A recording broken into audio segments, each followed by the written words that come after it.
ನಮಸ್ಕಾರ. ನಾನು ನಿಮ್ಮ ಸಿ ಎಚ್ ನಾರಾಯಣಸ್ವಾಮಿ, ವೀಕ್ಷಕ ಕನ್ನಡ ಭಾಷೆಯಿಂದ. ಪ್ರಿಯ ವೀಕ್ಷಕರೇ, ಸರ್ಕಾರಿ ಶಾಲೆಗೆ ಮಕ್ಕಳನ್ನು ಕಳಿಸತಕ್ಕಂಥ ಪೋಷಕರು ನೋಡಲೇಬೇಕಾದಂಥ ವರದಿ ಇದು.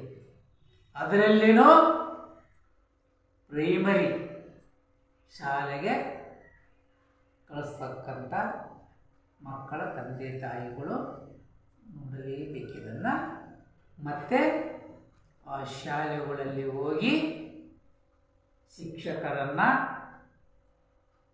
ಪ್ರಶ್ನೆಯನ್ನು ಮಾಡಬಹುದಾಗಿದೆ. ನೋಡಿ, ಚಿತ್ರದುರ್ಗದ ಪೊಲೀಸ್ ಕ್ವಾರ್ಟರ್ಸ್ ಪಕ್ಕದಲ್ಲಿ ಸನಿಹದಲ್ಲಿನೇ ಇದೆ. ಅದಕ್ಕೆ ಬಾರ್ಲೆನ್ ಶಾಲೆ ಅಂತ ಕೂಡ ಹೇಳ್ತಾರೆ. ಇದು ಪುರಾತನ ಶಾಲೆನೇ ಇರ್ಬೋದು. ಮಕ್ಕಳನ್ನು ತಂದೆ ತಾಯಿಗಳು ಶಾಲೆಗೆ ಕಳಿಸೋದು ಒಳ್ಳೆಯ ವಿದ್ಯಾಭ್ಯಾಸವನ್ನು ಶಿಕ್ಷಕರು ನೀಡ್ತಾರೆ. ಅದರಲ್ಲಿನೂ ಸರ್ಕಾರಿ ಶಾಲೆಗೆ ಕಳಿಸ್ತಕ್ಕಂಥವರು ಸಿರಿವಂತರಂತೂ ಅಲ್ಲ. ಸಿರಿವಂತರಾದರೆ ಅವರು ಸಹ ಖಾಸಗಿ ಶಾಲೆಯತ್ತ ಮುಖ ಮಾಡ್ತಾರೆ. ನೋಡಿ, ಇದಕ್ಕೆ ಕೆಳಗೋಟೆ ಶಾಲೆನೂ ಅಂತಾರೆ, ಬಾರ್ಲೆನ್ ಶಾಲೆನೂ ಅಂತಾರೆ. ಈ ಶಾಲೆ ಒಳಗಡೆ ಬೆರಳು ಎಣಿಕೆಯಷ್ಟು ಮಕ್ಕಳು ಮಾತ್ರ ಇದ್ದಾರೆ ಇಲ್ಲಿ. ಯಾಕಂದರೆ ಸರಿಯಾದ ವ್ಯವಸ್ಥೆ ಇಲ್ಲದಿದ್ದರೆ ಏನು ಮಾಡ್ತಾರೆ ಪೋಷಕರು? ಅಲ್ಪ ಸ್ವಲ್ಪ ಇರುವಂಥವರು ತಗೊಂಡೋಗಿ ಖಾಸಗಿ ಶಾಲೆಗೆ ಹಾಕ್ತಾರೆ. ಇನ್ನು ಅಳೆದುಳಿದ ಮಕ್ಕಳು ಇಲ್ಲಿ ವಿದ್ಯಾಭ್ಯಾಸ ಕಲಿತಾ ಇದ್ದಾರೆ. ನೋಡಿ, ಇಲ್ಲಿ ಕಾಲೇಜ್ ಶಾಲೆ, ಈ ಶಾಲೆ ಪ್ರೈಮರಿ ಶಾಲೆ ಆವರಣದಲ್ಲಿ ಸಾಮಾನ್ಯ ಗಿಡ ಮರಗಳು ಬೆಳೆಯೋದಂತೂ ನಿಜ, ಬೆಳೆಸಲೇಬೇಕಾದ್ರು.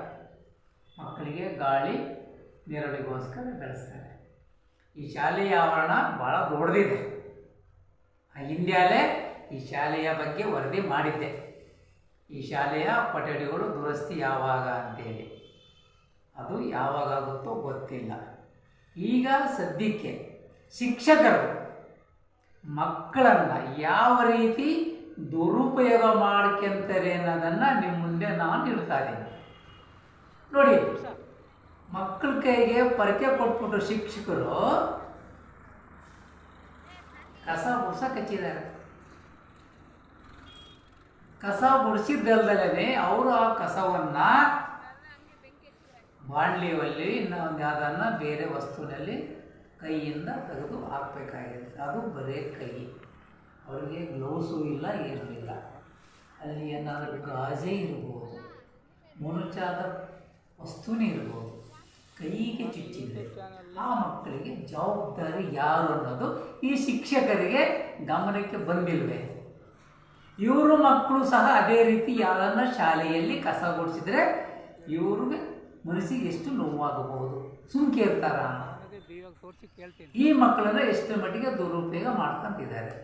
ಇನ್ನೂ ಒಂದು, ಅಲ್ಲಿ ಏನಾದರೂ ಆ ಕಸದ ಮಧ್ಯದಲ್ಲಿ ವಿಷ ಜಂತು ಏನಾದ್ರು ಕಚ್ಚಿದರೆ ಅದಕ್ಕೆ ಯಾರು ಹೊಣೆ?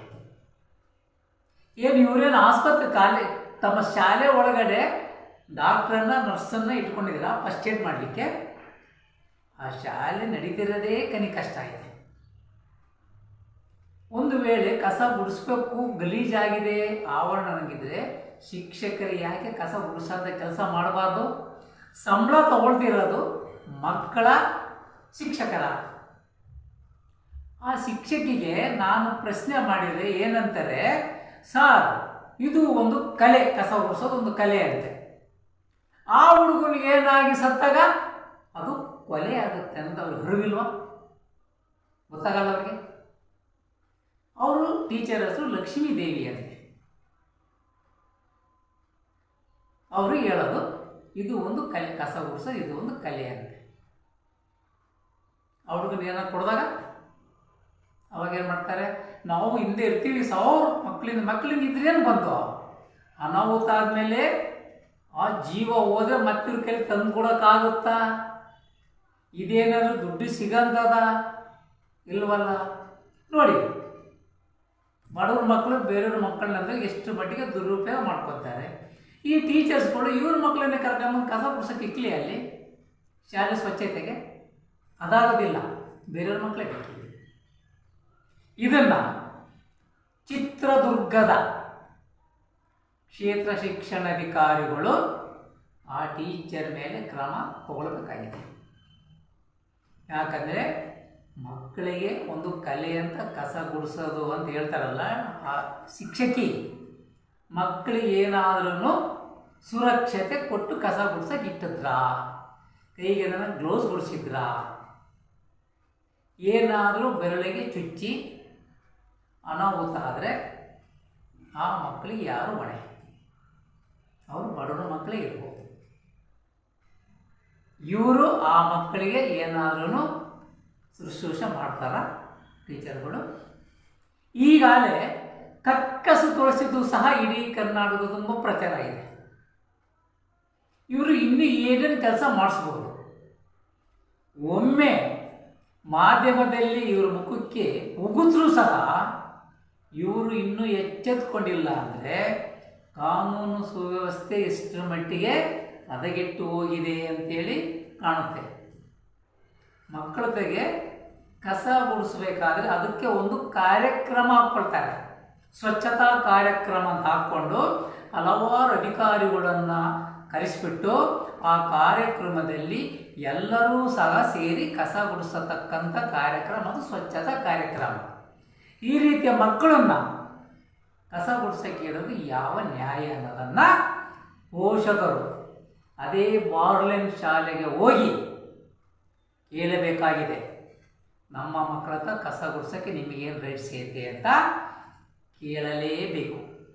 ಯಾಕಂದರೆ ಮಕ್ಕಳಿಗೇನಾದರೂ ಜೀವಾಪಾಯ ಆದರೆ ಆ ಶಿಕ್ಷಕಿ ಪ್ರಾಣವನ್ನು ತಂದುಕೊಡೋದಿಲ್ಲ. ಅದರಿಂದ ಪೋಷಕರು ಸಹ ಪ್ರಶ್ನೆ ಮಾಡಬೇಕಾಗಿದೆ.